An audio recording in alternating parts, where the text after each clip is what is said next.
El aire de la casa vacía olía a polvo y a recuerdos.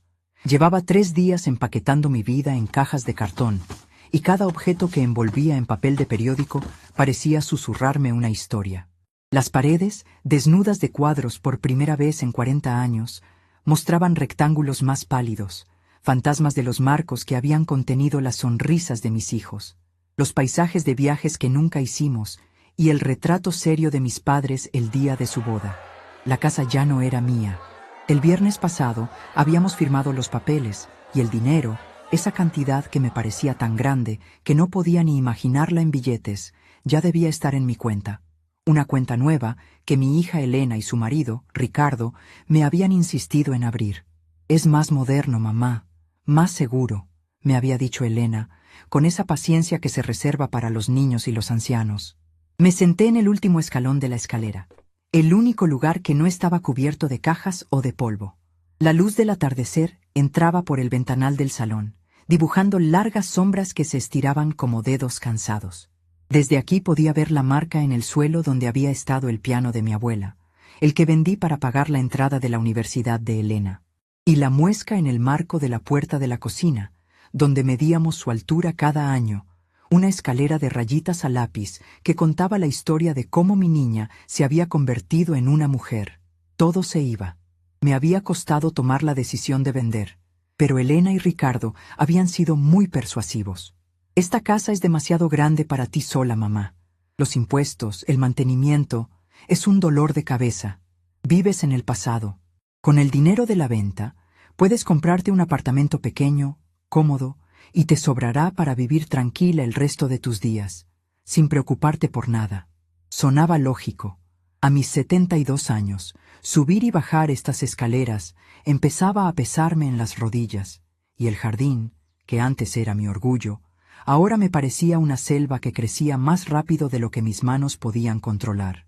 Pero no era solo la lógica, era la soledad.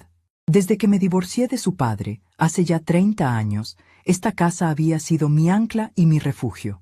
Él se fue a empezar otra vida, con otra mujer más joven, y me dejó con 2 hijos adolescentes y una hipoteca que parecía una montaña. Aprendí a coser para afuera, a hacer arreglos, a bordar manteles y sábanas para las novias del pueblo. Mis manos, que siempre habían sido hábiles para el hilo y la aguja, se convirtieron en mi sustento. Noche tras noche, mientras mis hijos dormían, yo me sentaba bajo la luz de una lámpara, con la espalda dolorida, convirtiendo tela barata en algo hermoso, en algo que la gente pagaría por tener. Cada puntada era un desafío a la vida que me había tocado. Un pequeño acto de creación en medio del caos. Y funcionó. Pagué la hipoteca. Saqué a mis hijos adelante. Elena se hizo abogada y mi hijo, Mateo, ingeniero.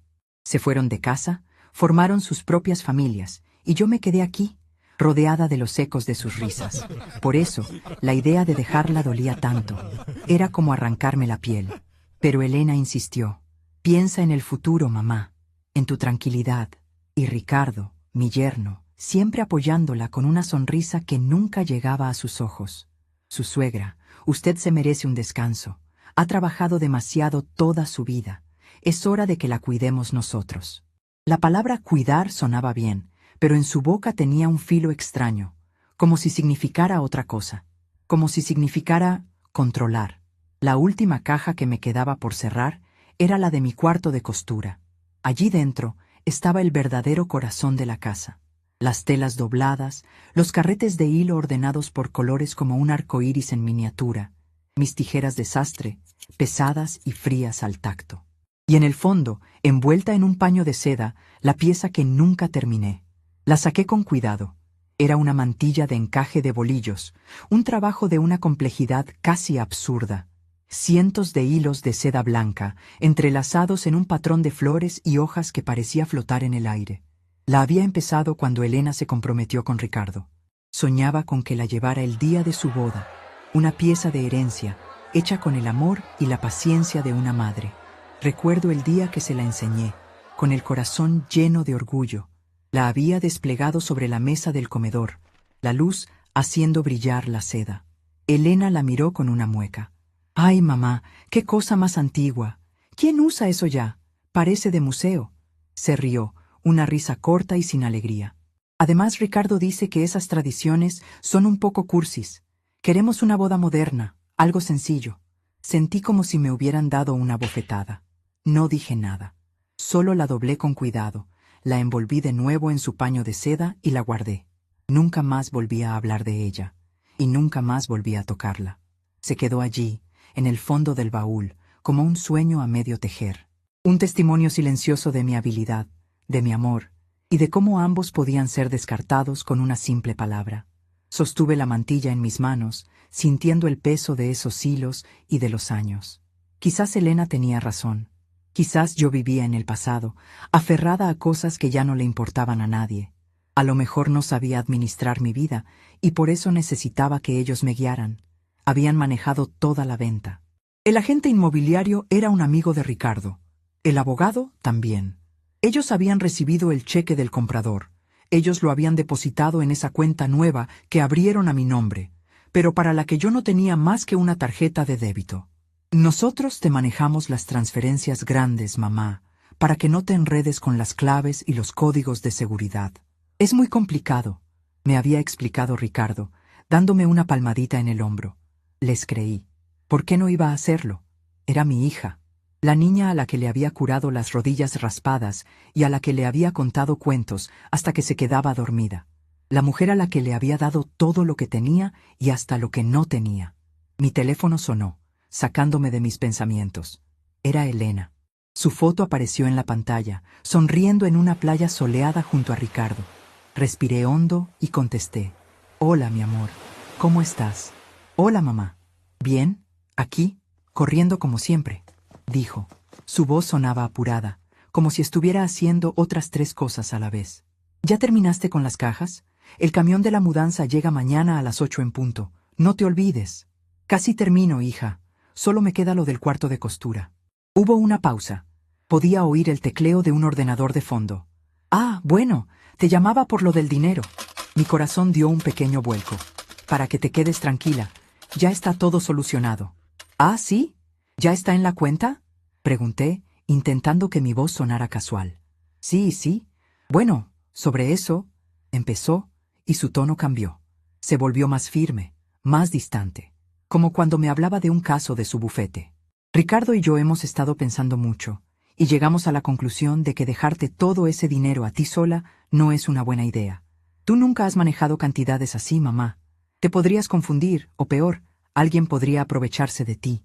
Me quedé en silencio, el frío empezando a subirme por la espalda. El polvo del aire parecía haberse congelado. ¿Qué quieres decir, Elena? Pregunté, mi voz apenas un susurro. Pues eso, que no es seguro, continuó, ahora con un tono de impaciencia. Así que ya lo resolvimos, ya transferimos todo tu dinero de la venta de la casa a nuestra cuenta. Así está más seguro. Nosotros te lo vamos a administrar. El mundo se detuvo. Las sombras en la pared dejaron de moverse. El zumbido de la nevera vacía en la cocina se hizo ensordecedor. Repetí sus palabras en mi cabeza una y otra vez, intentando encontrar un significado que no fuera el que estaba oyendo. Nuestra cuenta. Administrar. Pero ese es mi dinero, Elena, es mi casa, logré decir. Su risa al otro lado fue lo que más me dolió. No fue una risa cruel, sino una risa condescendiente. La risa de alguien que le explica algo obvio a un tonto. Claro que es tuyo, mamá, no seas dramática. Pero nosotros lo vamos a cuidar por ti. Tú no sabes administrar nada, nunca has sabido. Siempre has vivido con lo justo, haciendo tus costuritas. Esto es otra cosa. Son finanzas de verdad. Ricardo sabe de inversiones, de cómo hacer que el dinero crezca. Es por tu bien, para asegurarte una vejez tranquila. Tus costuritas. La misma condescendencia con la que había rechazado la mantilla. Mis manos, que sostenían el encaje a medio hacer, empezaron a temblar. Décadas de trabajo, de noches sin dormir, de dedos pinchados y ojos cansados, reducidas a costuritas. El sustento que la había vestido, alimentado y educado, borrado de la historia. No te preocupes por nada, continuó, su voz ahora melosa, como si me estuviera haciendo un gran favor. Nosotros te pasaremos un dinero cada mes para tus gastos, lo que necesites. Solo tienes que pedírnoslo. ¿Ves qué fácil? Así no tienes que pensar en nada. Pedírselo. Tendría que pedirle permiso para usar mi propio dinero, el dinero por el que había sacrificado mi hogar, mis recuerdos. Me convertí de repente en una niña, en una empleada, en una mendiga en mi propia vida. Y ella, mi hija, era ahora mi jefa, mi guardiana. Sentí una oleada de náuseas. Quería gritar, llorar, preguntarle cómo podía hacerme esto.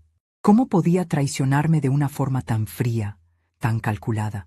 Pero la personalidad que me había forjado a base de tantos años de dificultades tomó el control. La mujer que había enfrentado sola a un marido infiel, a los acreedores y a los miedos de la noche, no se iba a derrumbar por teléfono. No le iba a dar esa satisfacción. Respiré hondo, muy hondo, y una extraña calma se apoderó de mí, una calma gélida, afilada como una de mis agujas. Miré la mantilla en mi regazo. Cada nudo, cada lazo era una decisión. Cada centímetro de encaje era el resultado de un plan, de paciencia, de saber exactamente dónde poner cada hilo para que el conjunto tuviera sentido. Ellos me veían como una viejecita despistada, buena solo para las labores manuales. No tenían ni idea de la precisión y la estrategia que requería mi arte. No tenían ni idea de la mujer que había detrás de las costuritas. Entiendo, dije. Mi voz sonó tan serena que hasta yo me sorprendí. Hubo un silencio al otro lado. Creo que Elena esperaba lágrimas, reproches, una pelea. Mi calma la descolocó. ¿De verdad, mamá? ¿Lo entiendes?, preguntó, con un atisbo de duda. Sí, hija, lo entiendo perfectamente, respondí. Si crees que es lo mejor, claro que es lo mejor, se apresuró a decir aliviada. Verás como sí. Ya no tendrás que preocuparte por nada nunca más. Qué bien, dije con el mismo tono neutro. Bueno, te dejo, que tengo que terminar de empacar. Vale, mamá, mañana nos vemos. Te quiero. Yo también, hija, mentí. Y colgué. El silencio que siguió fue absoluto. Ya no era el silencio melancólico de una casa vacía. Era el silencio del campo de batalla después de la primera ofensiva. Me quedé inmóvil en el escalón, con el teléfono en una mano y la mantilla en la otra. El sol ya se había puesto casi por completo, y la casa estaba en penumbras. Mi hija creía que había ganado. Creía que me había despojado de todo. Mi dinero, mi independencia, mi dignidad. Creía que yo era una anciana indefensa, incapaz de entender el mundo moderno. Pero se olvidaba de algo. Se olvidaba de quién era yo. Se olvidaba de que para sobrevivir sola durante 30 años, una mujer aprende a ser mucho más que una simple costurera. Aprende a leer la letra pequeña. Aprende a no confiar en las sonrisas fáciles y, sobre todo, aprende a tener un plan de reserva. Siempre. Me levanté. Mis rodillas crujieron, pero mi espalda estaba recta. Doblé la mantilla con un cuidado reverencial y la metí en su caja. Luego, caminé lentamente hacia el teléfono que aún tenía en la mano. La pantalla seguía iluminada con la foto sonriente de mi hija. Deslicé el dedo y busqué en mis contactos. No era el número de mi hijo Mateo, que vivía demasiado lejos y se preocuparía inútilmente. No era el de ninguna amiga. Era un número que había guardado hacía 2 semanas, después de una visita al banco que, según le dije a Elena, era solo para preguntar cómo usar la nueva tarjeta de débito. Encontré el nombre. Señor Morales, gerente. Sonreí. Una sonrisa pequeña, apenas una curva en mis labios, que nadie vio en la oscuridad de la casa vacía. Era la misma sonrisa tranquila y concentrada que ponía justo antes de empezar el patrón más complicado de un encaje. La sonrisa de quien sabe exactamente lo que va a hacer a continuación. Marqué el número. El teléfono sonó 2 veces antes de que una voz grave y profesional contestara al otro lado. Departamento de Clientes Especiales, le atiende el señor Morales. ¿En qué puedo ayudarle? Señor Morales, buenas noches. Habla Viviana Ledesma. Disculpe la hora. Sé que ya no está en el banco. Hubo una pequeña pausa, y luego el tono del gerente se volvió más cálido, más personal. Señora Ledesma, qué gusto oírla. No se preocupe en absoluto. Para eso le di mi número personal. ¿Ha ocurrido algo? ¿Algún problema con la tarjeta o con la mudanza? No, nada de eso. Gracias a Dios, dije, caminando hacia la ventana del salón, que daba al jardín oscuro y silencioso. La luna llena lo bañaba todo con una luz plateada, haciendo que las malas hierbas que no había tenido fuerzas para arrancar parecieran flores exóticas. Lo llamo por lo que hablamos la semana pasada. ¿Recuerda el protocolo de seguridad que le pedí que activara en mi cuenta? Pude casi oír su sonrisa a través del teléfono. ¿Cómo olvidarlo, señora Ledesma? Fue una petición muy específica y muy inteligente, si me permite decirlo. La inteligencia es solo la capacidad de ver un poco más allá de la curva del camino, señor Morales. Y yo he vivido lo suficiente para saber que hay curvas muy traicioneras, respondí. Mi voz era un murmullo. Solo quería confirmar que todo estuviera en orden, que el protocolo está activo y funcionando. Absolutamente, confirmó él, y pude oír el suave crujido de papeles o quizás el tecleo de un ordenador. Lo tengo aquí delante. Cuenta a su nombre, Viviana Ledesma. Y la nota de seguridad es inequívoca. Cualquier transferencia, pago o retiro que exceda los 500 euros debe ser confirmado con una segunda clave. Una clave verbal que solo usted y yo conocemos, dicha por usted en persona en mi oficina o por teléfono a este número. Sin esa confirmación verbal, cualquier operación de ese calibre queda automáticamente bloqueada y marcada como intento de transacción no autorizada. La orden se retiene durante 72 horas en un limbo digital, y si no se recibe la clave de voz en ese plazo, la transacción se cancela permanentemente y los fondos vuelven a su origen. Nadie puede mover ese dinero sin hablar con usted primero. Nadie. Respiré hondo, el aire frío de la noche llenando mis pulmones. El peso que no sabía que cargaba sobre los hombros pareció aligerarse un poco. ¿Y la primera gran transacción? ¿Ya se intentó realizar? Otra pausa. Sí, señora Ledesma, hace aproximadamente 20 minutos. Una transferencia por el importe total de la venta de la propiedad a otra cuenta. La orden entró. Nuestro sistema la detectó, vio que excedía el límite y al no tener la clave verbal, la bloqueó de inmediato. Está en el limbo del que le hablaba. Los fondos están seguros, no han salido de su cuenta y no saldrán. Cerré los ojos. La imagen de la cara de Ricardo, con su sonrisa falsa, y la de Elena, con su suficiencia de abogada, apareció en mi mente. Debían estar celebrándolo ya, brindando por su astucia, por lo fácil que había sido engañar a la viejecita. Gracias, señor Morales.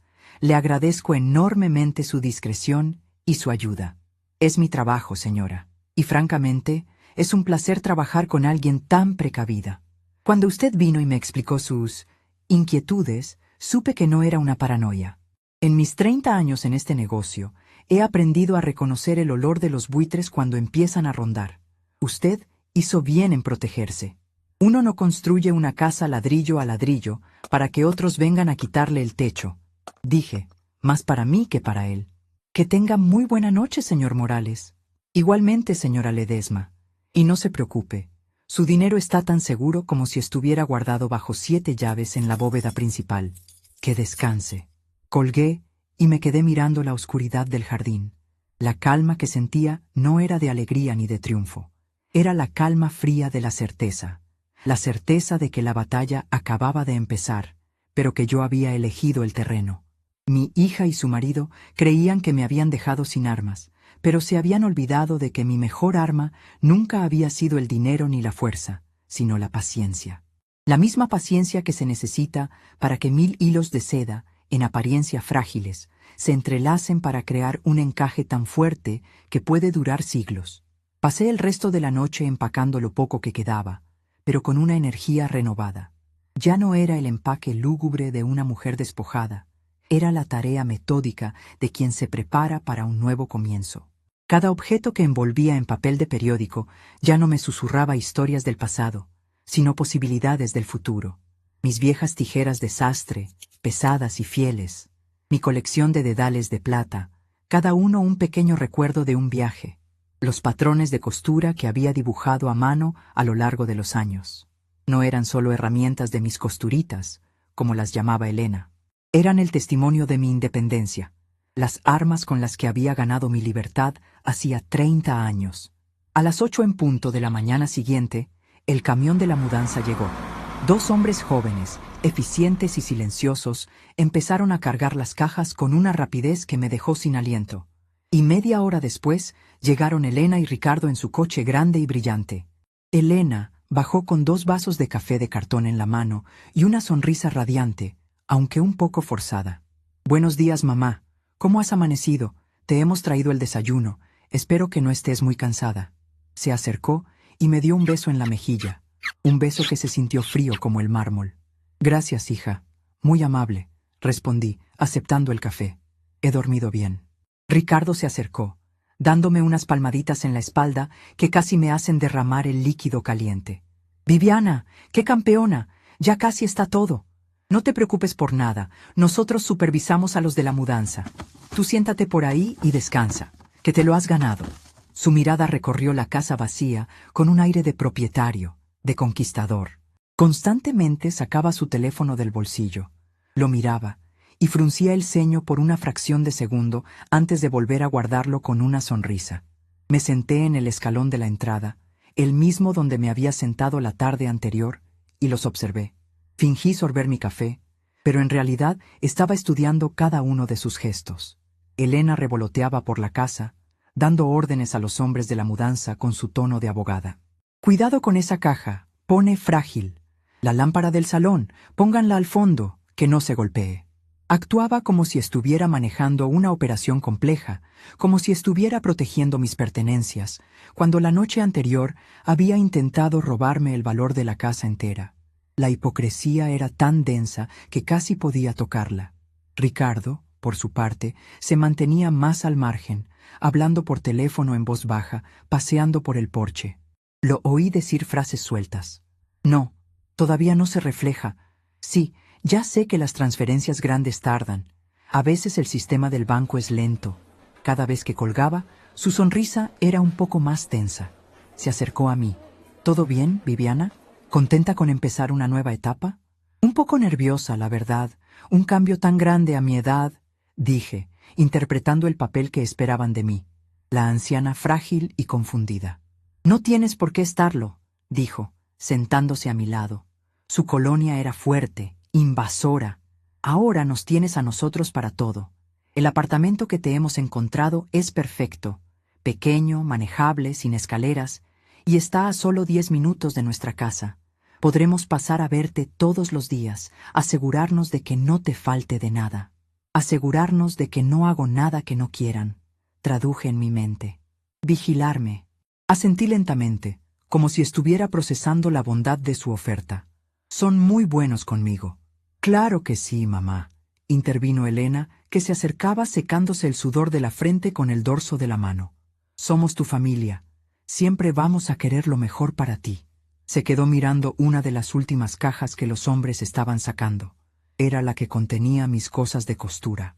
«¿De verdad te llevas todo eso? ¿No crees que es hora de dejar esas cosas? En el apartamento nuevo apenas tendrás espacio». Miré la caja. Dentro, envuelta en su paño de seda, estaba la mantilla inacabada. «Hay cosas que una no puede dejar atrás, hija. Son parte de lo que soy». Elena suspiró, un suspiro cargado de esa impaciencia que yo conocía tan bien. «Como quieras, mamá. Pero no digas que no te lo advertí cuando te veas ahogada en trastos viejos». Se dio la vuelta y volvió a dirigir a los de la mudanza, su momento de falsa dulzura evaporado. Ricardo volvió a sacar el teléfono. Esta vez, su pulgar se movió frenéticamente sobre la pantalla. Lo vi entrar en la aplicación de su banco, actualizarla 1, 2, 3 veces. Su mandíbula se tensó. El tic en su párpado, ese que solo aparecía cuando estaba bajo presión, empezó a bailar. «¿Pasa algo, Ricardo?», pregunté con la voz más inocente que pude fingir. Levantó la vista de golpe, como si se hubiera olvidado de que yo estaba allí. Forzó una sonrisa. «No, no, ¿qué va? Cosas del trabajo, un cliente impaciente». Mintió con la misma facilidad con la que respiraba. Todo bajo control. Pero yo sabía que no era así. Sabía que la pequeña semilla de la duda estaba empezando a germinar en su mente codiciosa. El dinero no llegaba. Y para alguien como Ricardo, un retraso en una suma tan grande no era un simple inconveniente administrativo. Era una amenaza. Finalmente, el camión estuvo cargado. Uno de los mozos se me acercó con una tablilla. «Señora, ¿podría firmar aquí, por favor? Es el conforme de la recogida». Tomé el bolígrafo. Mis manos, que habían sido tan firmes toda la vida, temblaron un poco. No por la edad, sino por la adrenalina. Firmé con mi nombre completo, la rúbrica que no había cambiado en 50 años. Era el último acto que realizaba como dueña de esa casa. Les devolví la tablilla y los hombres cerraron las puertas del camión con un golpe metálico que resonó en toda la calle. «Bueno, pues ya está», dijo Elena, aplaudiendo suavemente. «Fin de una era. Ahora, al futuro. Vamos, mamá. Te llevamos a que veas el apartamento. Dejamos que los de la mudanza se adelanten y lo descarguen todo». «Claro, hija», dije, levantándome con lentitud. Caminamos hacia su coche. Ricardo iba unos pasos por delante, ya marcando un número en su teléfono. Mientras Elena me abría la puerta del copiloto como si yo fuera una inválida, lo oí hablar con un tono cortante. «¿Cómo que retenida? ¿Qué demonios significa retenida por protocolo de seguridad? Soy el yerno de la titular. Tengo su autorización. No, no me ponga en espera».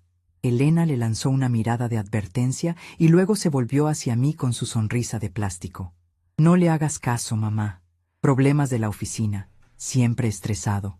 Me senté en el coche, el olor a cuero nuevo llenando mis fosas nasales.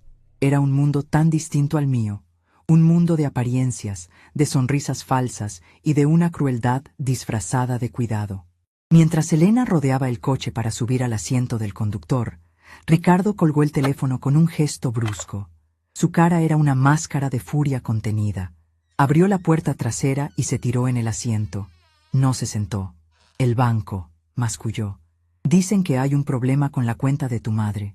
Una especie de bloqueo de seguridad que no entienden ni ellos». Elena giró la cabeza. Su sonrisa desapareció al instante. «¿Qué? ¿Qué bloqueo? Pero si nosotros abrimos esa cuenta. No tiene ningún bloqueo. El empleado nos dijo que estaba todo listo para operar». «Pues parece que el empleado no tenía ni idea o que tu madre hizo algo después», dijo Ricardo. Y por primera vez me miró por el espejo retrovisor.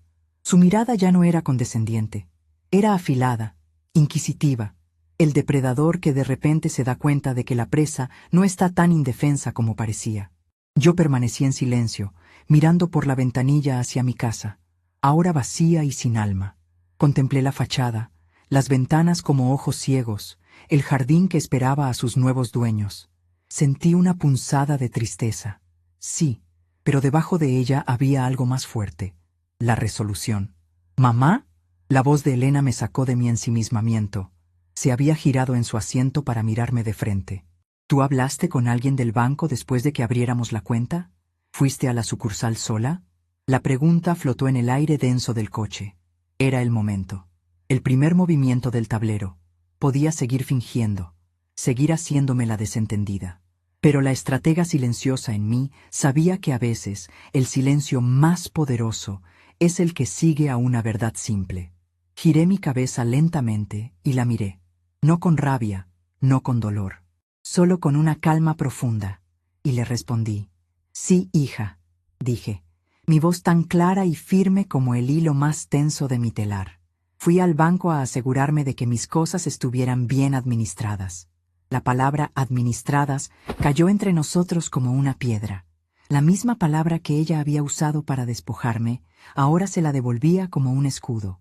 La cara de Ricardo en el espejo retrovisor era un poema de incredulidad y rabia que empezaba a asomar. La de Elena era de pura confusión. La de alguien cuyo universo de certezas acababa de sufrir la primera grieta. No entendían. No podían entender cómo su madre, la de las costuritas, la que vivía en el pasado, había sido capaz de adelantarse a ellos. Ricardo rompió el silencio, su voz un siseo. «¿Qué hiciste exactamente, Viviana?». El uso de mi nombre de pila, sin el suegra o el doña, fue la declaración final de que las máscaras se habían caído. Pero antes de que pudiera responder, antes de que la guerra se declarara abiertamente en el interior de ese coche de lujo, el teléfono de Ricardo volvió a sonar. Miró la pantalla y su rostro se descompuso. «Es mi abogado», dijo en un susurro, «el que gestionó la venta». Contestó la llamada, y su única palabra fue un «¿qué?», ahogado. Escuchó durante un largo minuto, su rostro pasando del rojo de la furia al blanco pálido del pánico. Colgó sin despedirse. Miró a Elena, luego a mí, y de vuelta a Elena. El comprador, dijo, con la voz rota, acaba de anular el cheque de la venta. Dice que ha encontrado un vicio oculto en la propiedad, algo sobre la estructura que nuestro perito no vio. La venta se ha cancelado. El silencio que cayó dentro del coche fue más pesado que el de la casa vacía. Era un silencio denso, vibrante, lleno de palabras no dichas y acusaciones que buscaban una garganta por la que salir. El mundo exterior seguía su curso. Un niño pasó en bicicleta por la acera. Un perro ladró a lo lejos, pero dentro de ese habitáculo de cuero y aire acondicionado, el tiempo se había detenido en la última palabra de Ricardo: cancelado. Elena fue la primera en moverse. Se giró por completo en su asiento. Su cara, que minutos antes exhibía una sonrisa de anfitriona perfecta, era ahora una máscara pálida de incredulidad. Sus ojos de abogada, entrenados para encontrar fisuras en los argumentos de otros, me escrutaban como si yo fuera un testigo hostil en un estrado. «¿Qué es eso de un vicio oculto?», siseó, ignorándome por un instante para dirigirse a su marido. «Tu perito revisó la casa de arriba abajo. Dijo que la estructura era sólida como una roca. Tengo su informe en el maletín». «Pues parece que se equivocó», replicó Ricardo. Su voz era un gruñido bajo. Pasó una mano por su pelo perfectamente peinado, desordenándolo. El gesto, tan poco característico en él, me dijo el nivel de pánico que estaba sintiendo. Volvió a mirarme por el espejo retrovisor, y esta vez no había disimulo en su rabia. «Esto es cosa tuya, ¿verdad, Viviana? ¿Qué hiciste? ¿Llamaste al comprador? ¿Qué estupidez le dijiste para asustarlo?» No respondí. Mantuve mi vista fija en mi antigua casa, que se hacía más pequeña a medida que el coche, que Elena aún no había puesto en marcha, se alejaba unos metros por inercia. Cada ventana, cada teja, cada grieta en la pintura del porche era un recuerdo. Y ellos querían reducir todo eso a una simple transacción fallida, a un problema de su cuenta bancaria. «Mamá, te estoy hablando». La voz de Elena subió de octava, perdiendo su filo profesional para adquirir el tono agudo de una niña a la que le han quitado un juguete. «¿Hablaste con los compradores a mis espaldas? ¿Después de que te pedí explícitamente que nos dejaras manejarlo todo a nosotros?» Manejarlo todo. La misma expresión. Como si yo fuera un mueble viejo que había que trasladar, un trámite que había que cumplir. Giré la cabeza lentamente para mirarla. La calma en mi interior era tan profunda que me sorprendía a mí misma. Era la calma del que ya ha perdido lo que más le importaba, y por lo tanto ya no tiene nada que temer. «¿Por qué iba a hacer yo una cosa así, Elena?», pregunté. Mi voz era suave, casi un susurro, pero cortó su histeria como un cuchillo. «Era mi casa, sí, pero era el dinero que vosotros tanto queríais». Mi respuesta los desarmó por un segundo. La lógica era impecable. ¿Por qué sabotearía yo la fuente del dinero que ellos creían controlar? Ricardo frunció el ceño, el engranaje de su mente calculadora buscando un nuevo ángulo. «No lo sé», espetó. «Quizás es tu forma retorcida de castigarnos por intentar ayudarte, por querer administrar tu dinero.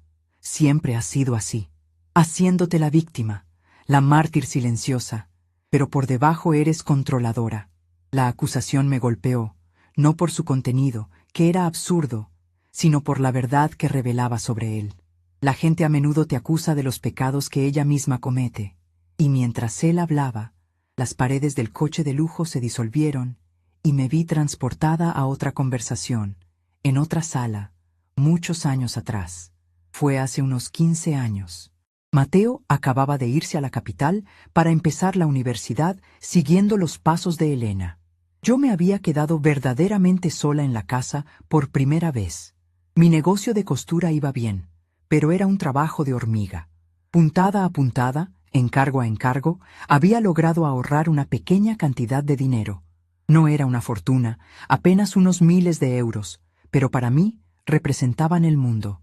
Eran mi red de seguridad, el colchón contra cualquier imprevisto, la prueba tangible de que podía valerse por mí misma.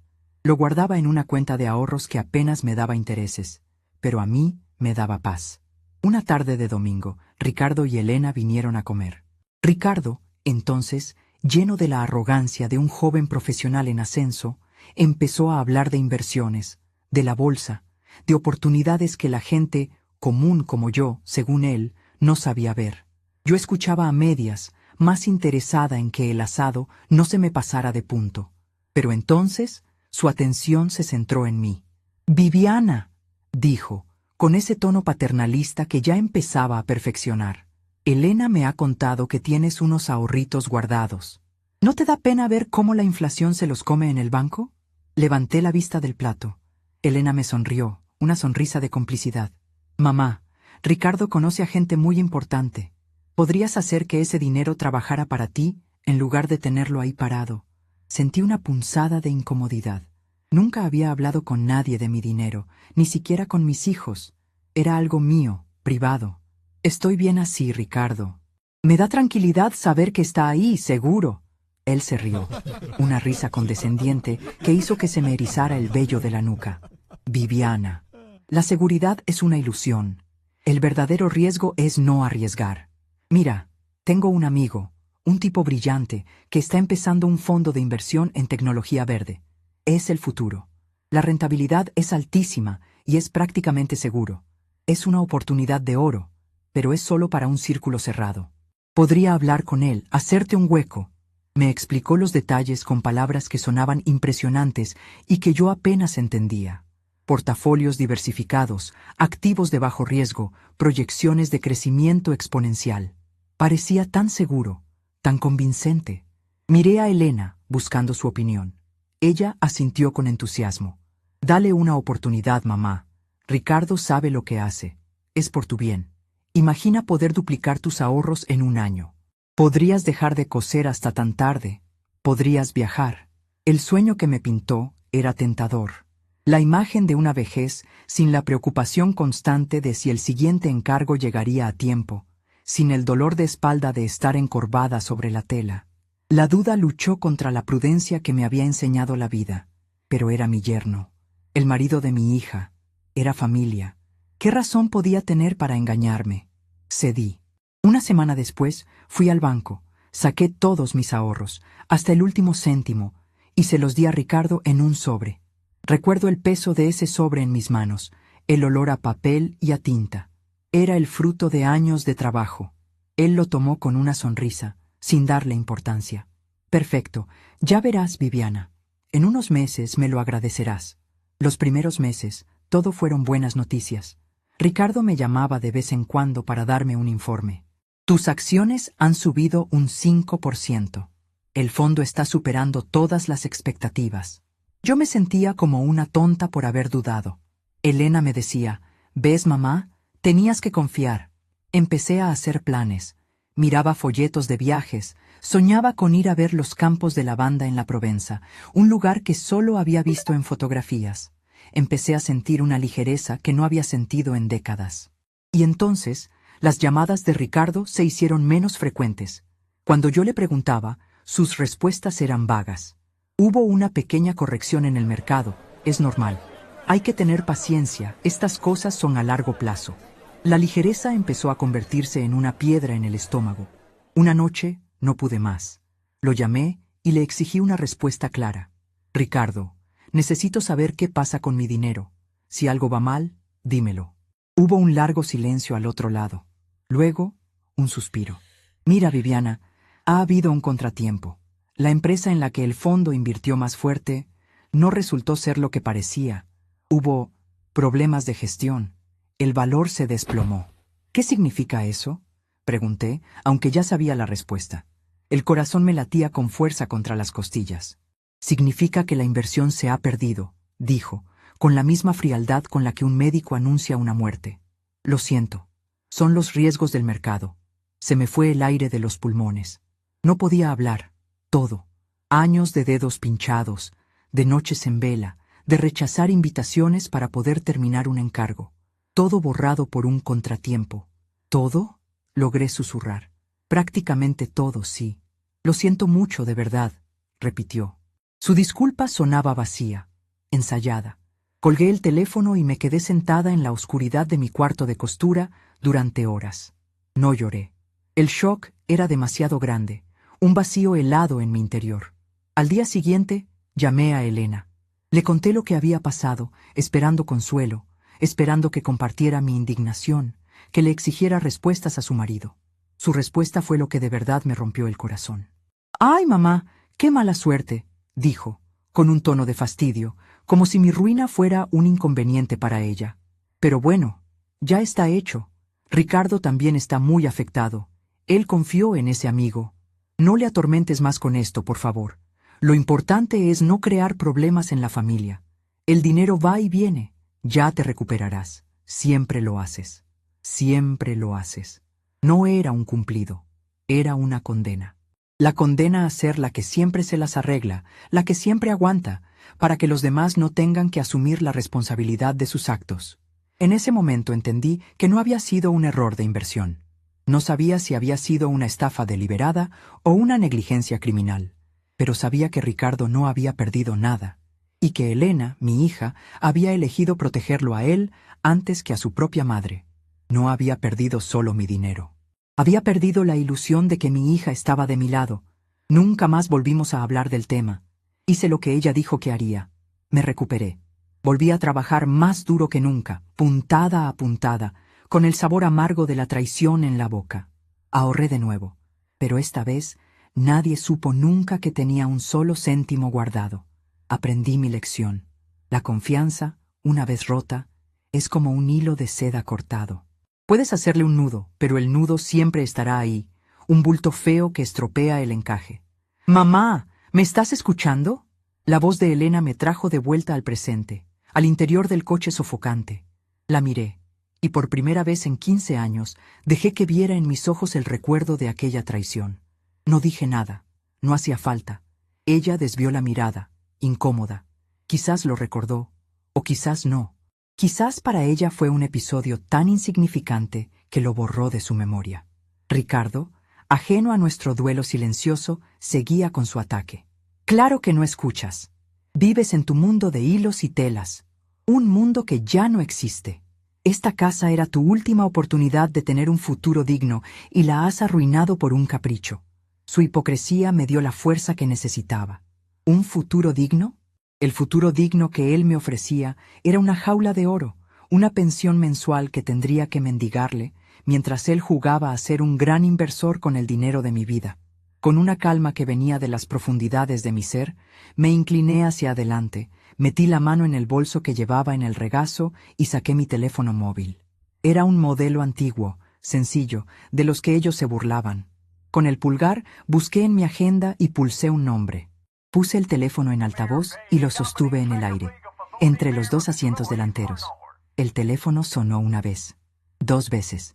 «Señor Morales, le atiende», dijo la voz familiar del gerente del banco. Elena y Ricardo se quedaron helados.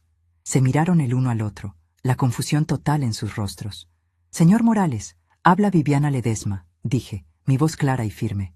«Le llamo para hacerle una consulta muy rápida. Dígame, señora Ledesma, estoy a su disposición. El cheque de la venta de mi propiedad.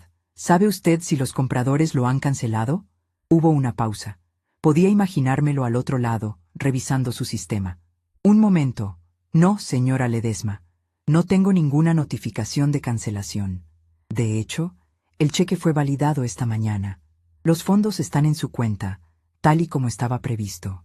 Lo único que está bloqueado, como usted y yo sabemos, es la transferencia de salida que se intentó hacer anoche». El silencio que siguió en el coche fue atronador. El aire pareció solidificarse. Elena me arrebató el teléfono de la mano. «¿Quién es usted? ¿Cómo que los fondos están ahí? El abogado de mi marido acaba de llamar diciendo que la venta se canceló por un vicio oculto». La voz del señor Morales se volvió fría, impersonal. «Señora, soy el gerente de la cuenta de la señora Ledesma, y no sé quién es el abogado de su marido, pero la información que le ha dado es falsa. El dinero está en la cuenta de su madre, y, si me permite, esta conversación es confidencial. Solo puedo tratar estos asuntos con la titular». Y con una profesionalidad impecable, colgó. Elena se quedó con el teléfono en la mano, la boca abierta. Ricardo, en el asiento de atrás, parecía haber encogido. La sangre había desaparecido de su rostro. Estaba blanco como el lino. La mentira se había derrumbado. No había ningún vicio oculto. No había ninguna cancelación. Había sido un engaño burdo, un intento desesperado de asustarme, de hacerme creer que había arruinado la venta para ponerme en una posición de debilidad y forzarme a deshacer el bloqueo del banco. Habían intentado robarme, y al no conseguirlo, habían intentado aterrorizarme. Ya no había nada más que decir. La verdad estaba ahí, desnuda y fea, en el pequeño espacio que compartíamos. Me giré hacia Elena. Le quité mi teléfono de la mano con un gesto suave. Lo guardé en mi bolso. Para el coche, Elena, dije. No era una petición, era una orden. Ella me miró, sus ojos llenos de una mezcla de pánico y vergüenza. Mamá, yo no sabía. Ricardo me dijo, para el coche, repetí, mi voz sin inflexiones. Ricardo intentó intervenir desde atrás. Viviana, escúchame. Fue un malentendido. El abogado se confundió. He dicho, empecé, girándome para mirarlo directamente a los ojos por primera vez. Que paren el coche. Mi tono, tan desprovisto de emoción, tan lleno de una autoridad que no sabían que poseía, los silenció. Elena, casi por instinto, obedeció. Detuvo el coche junto a la acera. Sin decir una palabra más, abrí la puerta y bajé. El aire de la calle, cargado con el ruido del tráfico y el olor de la ciudad, me pareció el aire más puro que había respirado en mi vida. Cerré la puerta del coche con un clic suave. Me quedé de pie en la acera, mirando mi reflejo distorsionado en la ventanilla del copiloto. Dentro, dos caras me miraban con horror. Habían perdido, y lo sabían. No me dirigí al nuevo apartamento. No me dirigí a la casa de mi hijo Mateo, que vivía a cientos de kilómetros. Empecé a caminar en la dirección contraria, alejándome de ellos, de la casa vendida, de la vida que había conocido. No sabía exactamente a dónde me llevaría el camino, pero por primera vez en mucho tiempo sentía que era yo quien sostenía los hilos. En mi bolso, junto al teléfono, llevaba un pequeño trozo de papel doblado. Era un recorte de periódico de hacía semanas, un anuncio de alquiler de un pequeño local en un barrio antiguo, perfecto para un taller de costura. Me di la vuelta y empecé a caminar, sin mirar atrás. Cada paso que daba sobre el cemento de la acera era una afirmación, una sílaba en una nueva frase que estaba aprendiendo a pronunciar, la de mi propia libertad. No sabía a dónde iba, pero sabía perfectamente de qué me alejaba. Me alejaba del olor a cuero de su coche, del sonido de sus mentiras, del peso de su condescendencia. El sol de la mañana me daba en la cara, y aunque las lágrimas pugnaban por salir, no por tristeza sino por una extraña mezcla de rabia y alivio, no se lo permití. Había llorado lo suficiente en mi vida. A partir de ahora, usaría mi energía para tejer, no para llorar. Más tarde, mucho más tarde, mi hijo Mateo me contó lo que pasó en ese coche después de que yo cerrara la puerta. Al principio, me dijo, se quedaron en un silencio de tumba, viendo mi figura encorvada, pero decidida a alejarse por la calle hasta doblar la esquina y desaparecer. Elena tenía las manos aferradas al volante, con los nudillos blancos, como si temiera que el coche se fuera a desintegrar si lo soltaba. Ricardo, en el asiento trasero, respiraba de forma entrecortada, como un animal enjaulado. Fue él quien rompió el silencio, y no lo hizo con un susurro, sino con un golpe. Su puño se estrelló contra el respaldo del asiento de Elena, haciendo que ella diera un respingo. «¡Maldita sea! ¡Maldita sea!», gritó, su voz distorsionada por la furia. «Esa vieja astuta nos ha jodido. Todo este tiempo, haciéndose la tonta, la pobrecita viudita desamparada, y tenía un plan, un maldito plan. No me hables así de mi madre», susurró Elena, sin atreverse a mirarlo. Su defensa fue débil, casi inaudible. Ricardo se rió, una risa amarga, horrible. «¿Tu madre? ¿Esa es tu madre? Esa mujer acaba de robarnos el futuro, Elena. ¿Tienes idea de lo que significaba ese dinero? El pago inicial para la casa de la playa. La inversión en el fondo de criptomonedas que te comenté.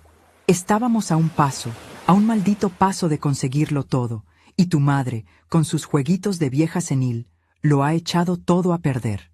«Era su dinero, Ricardo», dijo Elena, su voz un poco más firme. La verdad, tan simple y tan brutal, parecía estar abriéndose paso a través de las capas de autoengaño que ella misma se había construido.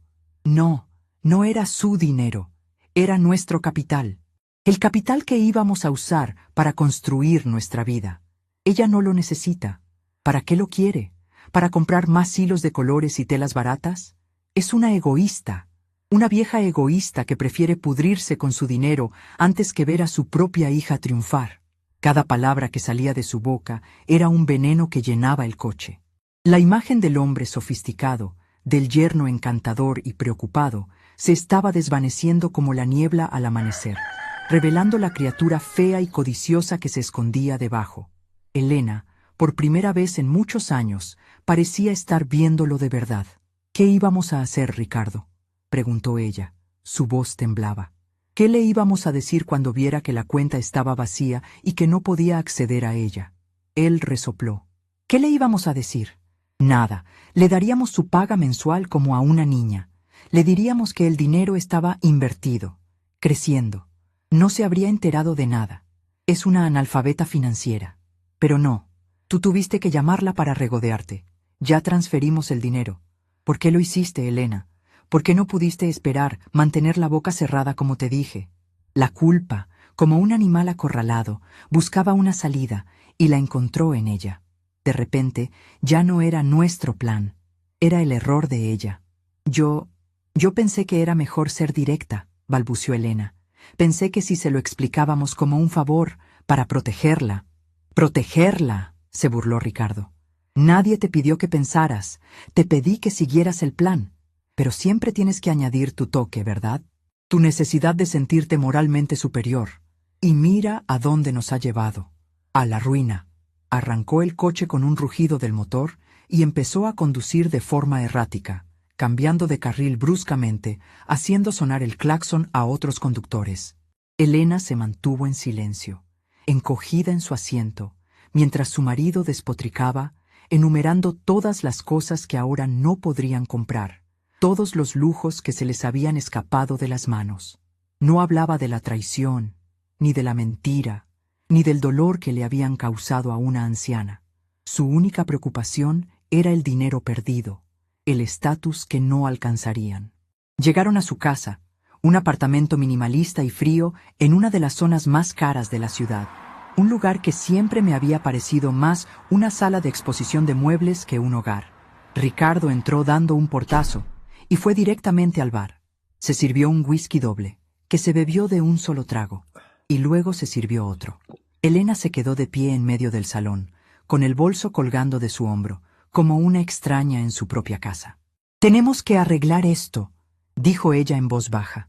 «Tengo que hablar con ella, pedirle perdón, explicarle que fue un error, que nos dejamos llevar». Ricardo se giró para mirarla, sus ojos inyectados en sangre. «¿Perdón? ¿Crees que esto se arregla con un perdón?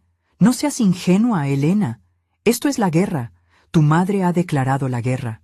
Y en la guerra no se pide perdón, se contraataca». «¿De qué estás hablando?», preguntó ella, asustada. «Hablo de que no vamos a dejar que se salga con la suya», dijo él, acercándose a ella. Su aliento apestaba a alcohol y a rabia. «Es una anciana, está sola, podemos solicitar su incapacidad, alegar que no está en sus cabales, que está dilapidando su patrimonio. Con un buen informe médico». Elena retrocedió, horrorizada. «No, Ricardo, no. Eso es monstruoso. No voy a hacerle eso a mi madre». «Ah, ¿no? ¿Y qué vas a hacer? ¿Volver a vivir en un piso de alquiler? ¿Renunciar a las vacaciones en Bali? ¿Decirles a los socios del club de campo que ya no podemos pagar la cuota? Despierta de una vez. ¿Es ella o nosotros?» El teléfono de Elena sonó en ese momento, un trino agudo que cortó la tensión como un bisturí. Miró la pantalla. Su cara se descompuso aún más, si eso era posible. «Es Mateo», susurró. Ricardo le arrebató el teléfono. «No contestes. Tengo que hacerlo. Si no contesto se preocupará y la llamará a ella. Será peor». Con dedos temblorosos, deslizó el dedo por la pantalla y se llevó el teléfono a la oreja. «Hola, hermano. ¿Cómo estás?» Su intento de sonar normal fue patético. Su voz era un hilo frágil a punto de romperse. Yo, mientras tanto, no me había quedado quieta. Tras caminar un par de calles sin rumbo, me senté en el banco de un pequeño parque.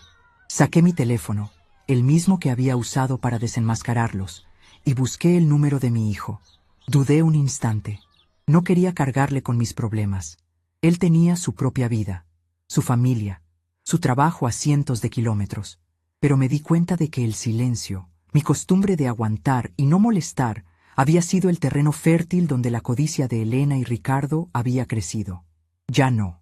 La familia, la verdadera, no se basa en proteger a los demás de las malas noticias, sino en compartir la verdad, por dura que sea. Marqué. Cuando Mateo contestó, con su voz cálida y tranquila, sentí que un dique se rompía en mi interior, y se lo conté todo, desde el principio.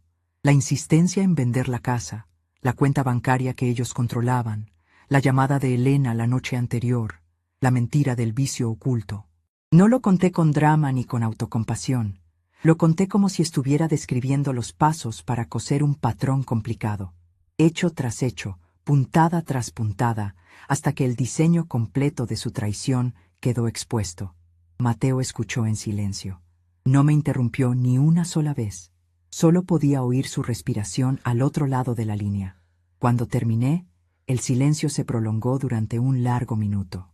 «Mamá», dijo al fin, y su voz era extraña, plana, como si estuviera conteniendo una furia inmensa. «¿Dónde estás ahora mismo?» «En un parque, hijo. Estoy bien, no te preocupes». «No, no estás bien. Escúchame. Quiero que tomes un taxi y vayas al mejor hotel que encuentres cerca de donde estás. Pide la mejor habitación. No te preocupes por el dinero. Usa la tarjeta. Yo te haré una transferencia ahora mismo para cubrir cualquier gasto. Quiero que descanses, que comas algo, que te sientas segura. No hagas nada más. Yo me encargo del resto». «Mateo, no es necesario».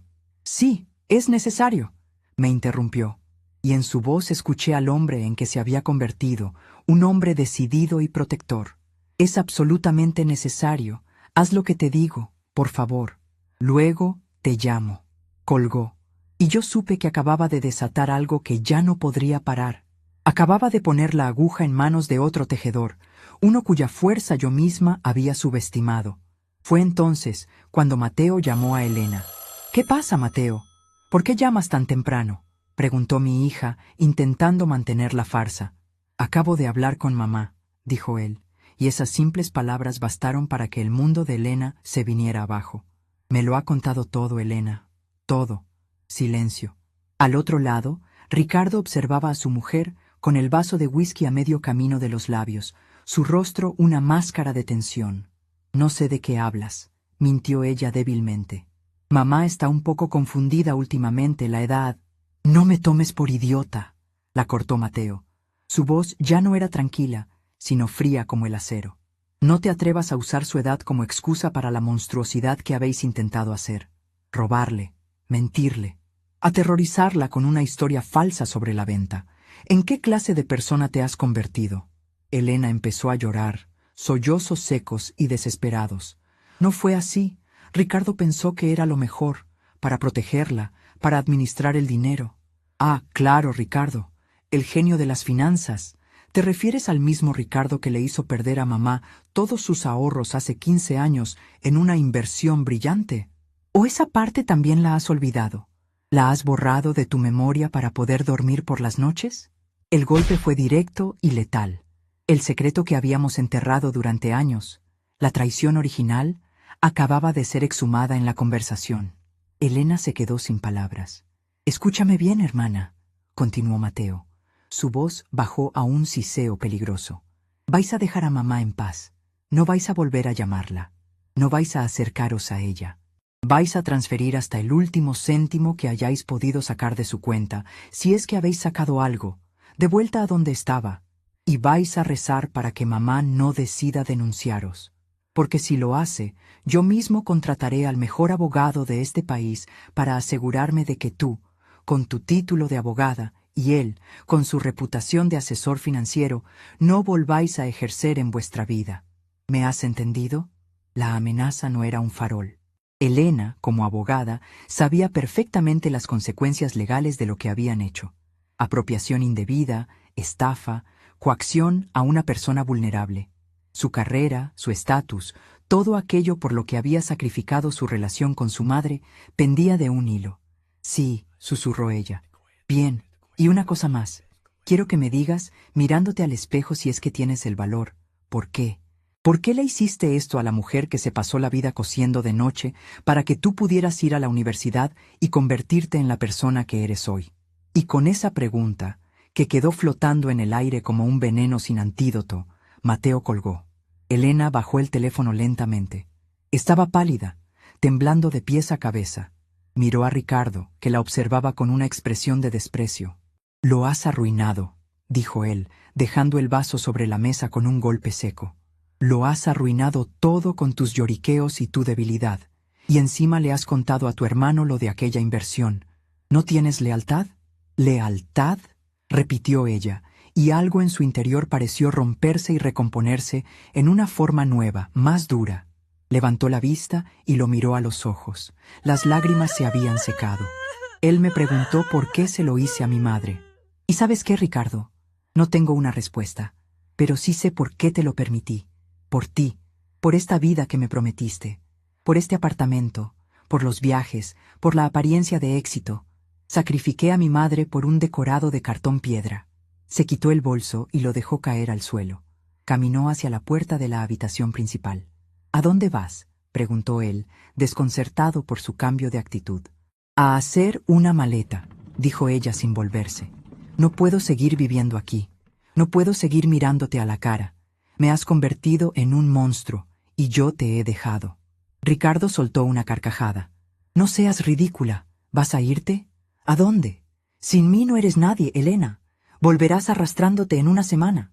Ella se detuvo en el umbral, y por primera vez desde que la conocí como una mujer adulta, vi en su postura la sombra de la niña orgullosa que había sido. Se giró lentamente. «Puede ser», dijo, su voz tranquila por fin, «pero prefiero arrastrarme sola y con la conciencia limpia que caminar erguida a tu lado sabiendo en lo que nos hemos convertido. Esto se acabó, Ricardo». Entró en la habitación y cerró la puerta. Ricardo se quedó solo en el salón, rodeado de sus muebles de diseño y sus paredes vacías. El decorado de cartón piedra, como lo había llamado Elena, de repente parecía exactamente eso: frágil, falso y a punto de derrumbarse. Había perdido el dinero, sí, pero acababa de empezar a darse cuenta de que la consecuencia real, la que no podía calcular en una hoja de Excel, era que lo había perdido todo y estaba completamente solo. Hice exactamente lo que Mateo me pidió. Me subí al primer taxi que pasó, un coche viejo con un ambientador de pino que olía a nostalgia, y le di al conductor la dirección del hotel más señorial del centro, uno de esos edificios antiguos con portero uniformado que yo solo había admirado desde fuera. Al llegar, entré en el vestíbulo de mármol y techos altos, sintiéndome como un gorrión en una catedral. Pedí una habitación con la voz un poco temblorosa, esperando que la recepcionista, una joven impecable con una sonrisa ensayada, me mirara por encima del hombro. Pero no lo hizo. Me trató con una amabilidad exquisita, me entregó una tarjeta magnética y me deseó una estancia agradable. La habitación estaba en el 5º piso. Tenía una cama tan grande que podrían haber dormido 4 personas en ella y un ventanal que se abría a un balcón con vistas a la plaza principal de la ciudad. El sol entraba a raudales, iluminando las motas de polvo que bailaban en el aire. Dejé mi bolso sobre una butaca de terciopelo y me acerqué a la ventana. Abajo, el mundo bullía de vida. Gente yendo y viniendo, coches, el sonido de las campanas de una iglesia cercana. Todo seguía su curso, ajeno a la pequeña guerra que se había librado esa mañana en el interior de un coche de lujo. Me senté en el borde de la cama, la colcha era suave como la seda. Por primera vez en 24 horas, estaba completamente sola en un espacio que no me era familiar, y en lugar de sentir miedo o desolación, sentí una paz extraña, la paz del que ha sobrevivido a un naufragio y llega a una isla desierta. No hay nada, pero se está a salvo. El silencio de la habitación era diferente al silencio de mi casa vacía. Aquel estaba lleno de fantasmas y reproches. Este estaba lleno de posibilidades. Saqué mi teléfono y vi la transferencia de Mateo. La cantidad era generosa, más que suficiente. Y debajo, un mensaje: «Come algo, mamá. Descansa, te quiero». Las lágrimas que no había derramado en la calle asomaron por fin a mis ojos, pero eran lágrimas de gratitud. Tenía un hijo de verdad. Ese pensamiento fue el ancla que me impidió irme a la deriva. Un par de horas después, tras una ducha caliente que pareció lavarme no solo el cansancio, sino también años de resignación, y después de comer un sándwich que pedí al servicio de habitaciones y que me supo a gloria, mi teléfono volvió a sonar. Era Mateo. «¿Cómo estás? ¿Has llegado bien?», preguntó. Su voz sonaba más relajada. «Estoy en el hotel, hijo. Es un sitio muy elegante, demasiado para mí», le dije mirando a mi alrededor. «Gracias, de verdad. Te mereces eso y más», respondió con firmeza. «Escucha, he vuelto a hablar con Elena». Mi corazón dio un vuelco. «¿Está bien?». A pesar de todo, la pregunta me salió del alma. Hubo una pausa. «No, no está bien. Pero creo que es la primera vez en mucho tiempo que está en el camino de estarlo. Se ha ido de casa, mamá. Ha dejado a Ricardo». Cerré los ojos. No sentí alegría ni satisfacción por la revancha. Sentí una profunda y amarga tristeza. La tristeza de una madre que ve cómo el hermoso tapiz que intentó tejer para la vida de su hija se ha deshilachado hasta quedar en nada. «Dios mío. Fue por lo que le dije», continuó Mateo. «Le recordé lo que pasó con tus ahorros hace 15 años. Creo que nunca se había enfrentado a esa verdad. Ricardo, como era de esperar, le echó toda la culpa, y ella se rompió, o se recompuso, no lo sé, pero se fue». «¿Y Ricardo?», pregunté, mi voz apenas un susurro. «Un cobarde, como siempre. Cuando vio que Elena se iba y que yo estaba al tanto de todo, me llamó a mí. Intentó una estrategia diferente, se hizo la víctima. Dijo que Elena tenía problemas, que era una compradora compulsiva, que él solo intentaba proteger el patrimonio familiar de sus impulsos. Una sarta de mentiras repugnantes. Le dije que si volvía a acercarse a ti o a Elena, o si intentaba cualquier maniobra legal contra ti, usaría esa misma grabación para destruir la poca reputación que le queda. No volverá a molestar, mamá, te lo aseguro». Respiré hondo. La imagen de Ricardo, solo en su apartamento frío, rodeado de sus lujos inútiles, no me produjo ningún placer, solo lástima. Era un hombre hueco y ahora su vacío había quedado expuesto. «Gracias, hijo. No sé cómo. No me des las gracias», me interrumpió. «Solo lamento no haberme dado cuenta antes.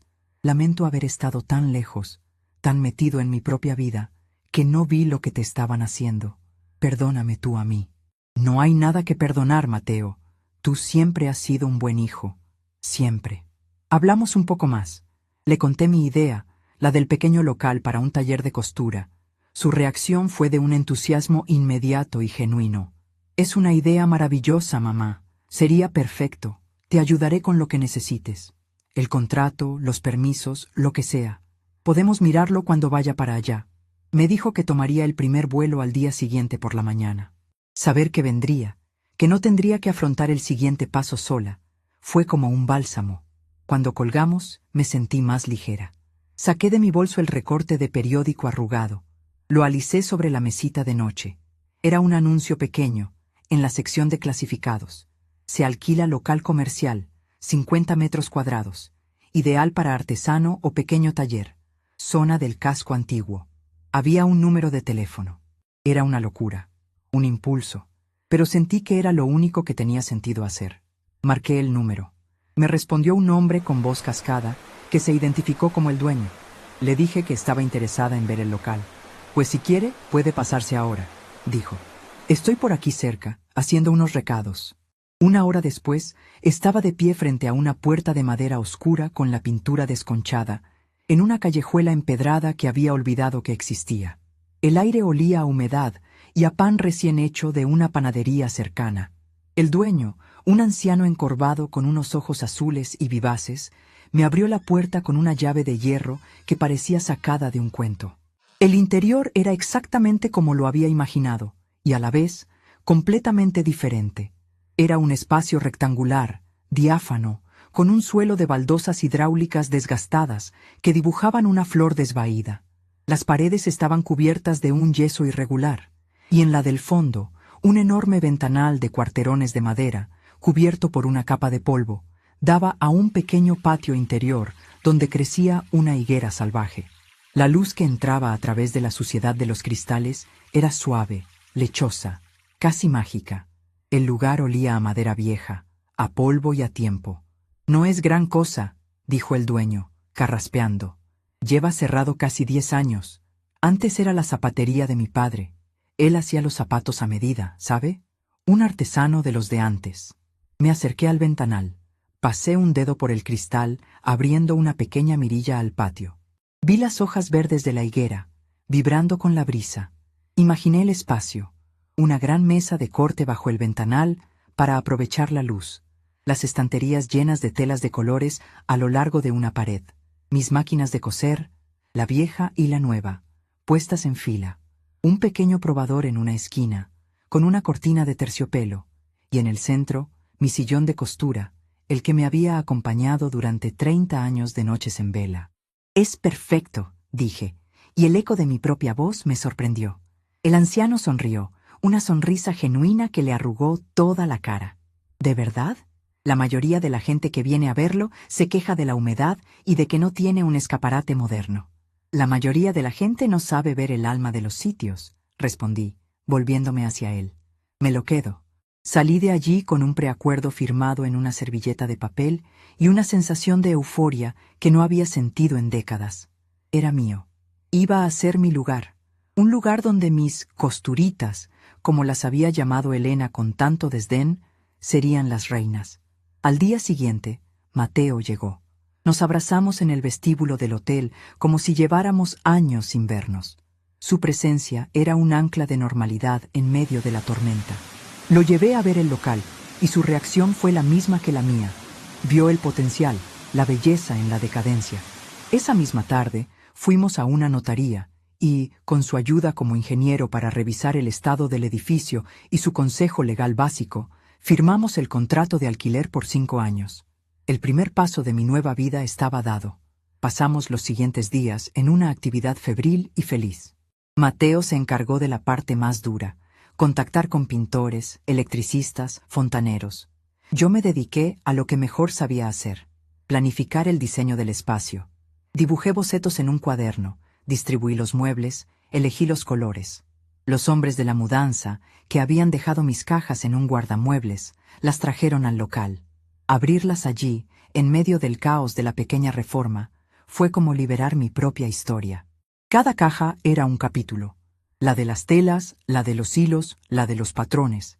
Y la última, la que abrí con más cuidado, era la que contenía mis objetos más personales.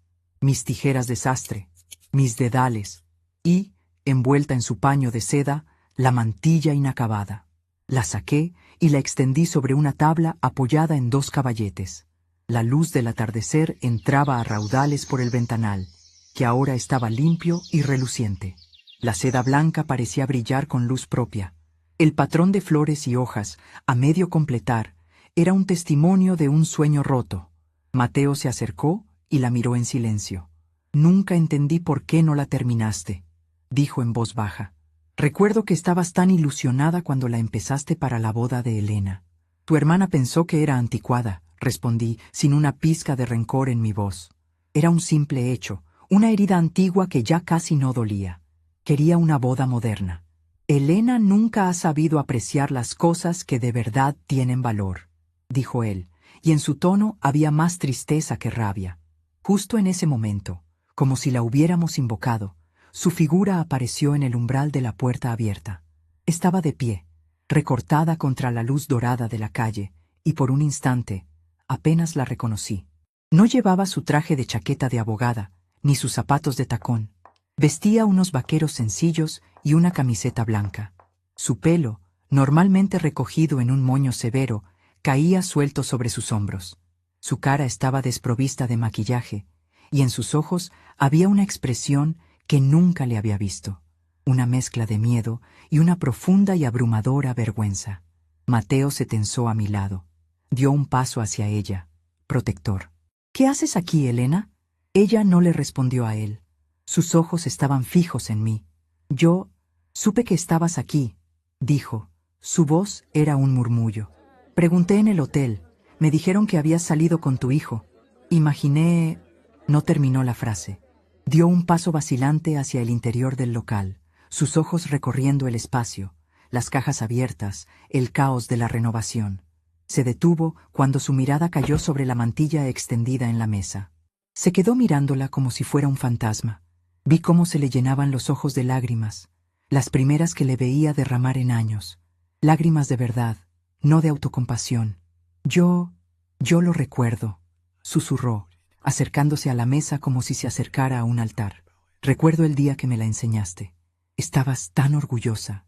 Y yo, su voz se quebró. Fui tan cruel, tan estúpida. No tenía ni idea de lo que estaba rechazando. No era solo un trozo de tela. Eras tú. Era tu amor, tu tiempo. Y yo lo desprecié por parecer moderna, por impresionar a Ricardo. Extendió una mano, pero no se atrevió a tocar el encaje.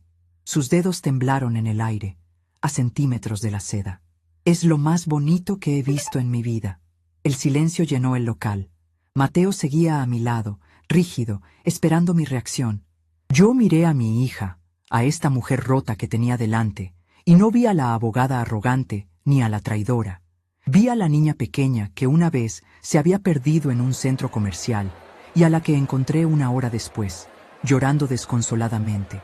No por miedo, sino por la vergüenza de haberse soltado de mi mano. Nunca es tarde para aprender a ver, Elena, dije suavemente. Ella levantó la vista. Sus ojos suplicantes se encontraron con los míos. ¿Me perdonarás algún día, mamá? Por todo, por el dinero de hace años, por la casa, por haberme olvidado de quién eras. Me acerqué a ella. Puse mi mano, vieja y arrugada, sobre la suya, que seguía suspendida en el aire. La guié hasta que sus dedos rozaron por fin la delicada textura del encaje. El perdón no es una palabra que se dice, hija. Es un camino que se anda, y es un camino muy largo. Se echó a llorar entonces, un llanto silencioso y profundo que le sacudía todo el cuerpo. No intenté consolarla. A veces, las lágrimas tienen que salir para limpiar las heridas por dentro. Mateo, entendiendo que ese era un momento nuestro, salió discretamente a la calle. Cuando el llanto amainó, Elena se secó la cara con el dorso de la mano, como una niña. Me he ido a un pequeño apartamento de alquiler. He empezado los trámites del divorcio. Ricardo no lo ha tomado bien. Está intentando quedarse con todo. Pero ya no me importa. Lo único que quiero es empezar de nuevo. Si es que eso es posible. Miró de nuevo la mantilla. ¿Me enseñarías?, preguntó, y la pregunta me sorprendió. No a hacer esto, añadió rápidamente, señalando el complejo patrón. Eso sería imposible. Pero a coser, a entenderlo, a saber lo que se siente al crear algo con tus propias manos. Me gustaría aprender a hacer algo real. La miré. Era la petición más humilde que le había oído hacer en su vida. No pedía la mantilla, no pedía el perdón, pedía conocimiento, pedía una conexión, y en esa petición vi la primera puntada de un nuevo comienzo para ella, para nosotros. Asentí lentamente. El primer paso, dije, es aprender a enhebrar una aguja. Ella se quedó conmigo un rato más. Hablamos poco, pero fue la conversación más sincera que habíamos tenido en 20 años. Antes de irse, me abrazó. Fue un abrazo torpe, desacostumbrado, pero real. Cuando se fue, me quedé sola en mi taller, con el sol poniéndose y tiñendo las paredes de un color anaranjado. Mateo volvió a entrar. ¿Estás bien? Sí, le dije. Estoy bien. Él se quedó hasta el domingo. Me ayudó a desembalar las últimas cajas, a limpiar, a soñar. Cuando se fue, prometiendo volver pronto, la soledad que sentí no fue amarga, sino dulce. Era la soledad elegida, la de mi propio espacio, mi propio reino. Esa noche, no volví al hotel. Puse mi viejo sillón en el centro del taller. Me tapé con una manta y me dormí allí, rodeada del olor a pintura fresca, a madera y a esperanza. A la mañana siguiente, me desperté con los primeros rayos de sol entrando por el ventanal. Me preparé un café en una pequeña cafetera que había traído y me senté en mi sillón. Delante de mí, sobre la mesa de corte, la mantilla esperaba. La miré durante un largo rato, el sol de la mañana arrancando destellos de la seda. Era un proyecto inacabado, una historia interrumpida, como mi relación con mi hija. Pero ahora, por primera vez, sentía que ambas cosas tenían la posibilidad de ser reparadas, con paciencia, con tiempo. Puntada a puntada, sostuve la aguja, la luz del amanecer brillando en su punta de acero, y con un pulso que ya no temblaba, di la primera puntada en el resto de mi vida.